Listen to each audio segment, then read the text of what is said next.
Good evening, everyone, and welcome back to another East Texas Fishing Report for the week of July 30th, 2026 from Sandy Creek Outdoors. I'm Waylon, and if you're planning on hitting the water this weekend, here's what you can expect across East Texas. With daytime temperatures pushing into the upper 90s and even triple digits, the summer pattern is in full swing. Early morning and the last couple hours before sunset continue to offer the best opportunity, while midday anglers should concentrate on deeper structure where bait fish and game fish are holding. Recent reports around East Texas continue to show a typical midsummer pattern with fish relating to offshore cover and deeper water. Lake Fork bass fishing remains best early and late around points, creek channels, road beds, and offshore timber. Football jigs, big ribbon tailworms, and deep diving crankbaits should all be something that'll produce. If the sun gets high and slow down and work your bait through the structure. Over on Lake of the Pines, crappie continue to hold on to deeper brush piles, generally suspending over 18 to 20 foot of water. Bass anglers should target creek channels, brush with Texas rigged worms and jigs during the warmer part of the day.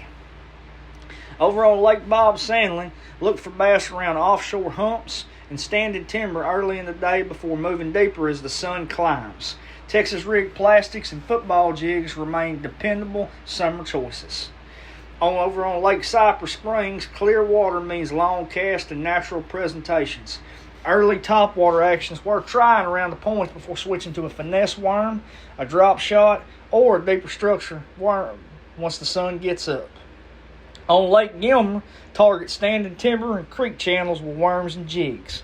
Early morning moving baits may produce before slowing down with soft plastics. On Lake Hawkins, brush piles and deeper docks should continue producing bass. Crappie anglers should focus on deeper cover using minnows and small jigs.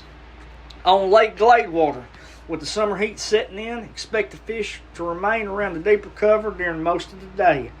Early morning offers you the best opportunity before the boat traffic increases. On Lake Winnsboro, fish points and creek channels and brush piles with Texas rigged worms, shaky heads, or football jigs. Patience is the key this time of the year. On Lake Hallbrook, bass should be holding on offshore structure with the occasional shallow bite early. Cropper anglers should expect and check deeper brush before daylight and again just before dark. On Lake Athens, focus on deeper brush piles and main lake structure. Large worms, jigs, and Carolina rigs should all produce throughout the weekend. New one this week, Lake Tyler continues to fish well during the summer if you stay offshore. Look for fish around brush piles and creek channels and submerged timber. Start shallow with top water before moving on deeper as the morning progresses. On Lake Nacogdoches, target bass around hydrilla edges early before moving to deeper timber and structure later in the day. A slow presentation will generally outproduce fast-moving baits in the afternoon. On Toledo Bend, the deep bite continues. Fish main lake edges and humps, creek channels using football jigs, Carolina rigs, and large Texas rigged worms. Electronics can make all the difference when locating schools of bait and bass.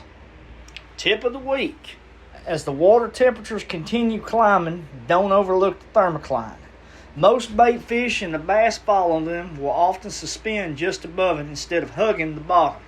If your electronics show fish suspended, match your presentation to the depth they're actually holding.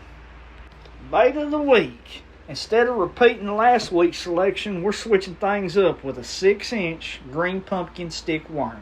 Cinco style bait, rigged weightless or wacky style. It's a simple, versatile option that shines in the summer when fish are pressured and hold tight to cover or suspended above structure. Let it fall naturally and be ready on a slack line bite. It's one of the most consistent producers in East Texas right now. That's your East Texas Fishing Report for this week. If this report helped you plan your trip, be sure to visit sandycreekoutdoors.com for fishing articles, outdoor cooking, gear reviews, and much more. As always, stay safe and wear your life jacket and respect the resource. We'll see you next week here next Thursday with another East Texas Fishing Report. Until next time, Waylon Baird here. Tight lines and God bless.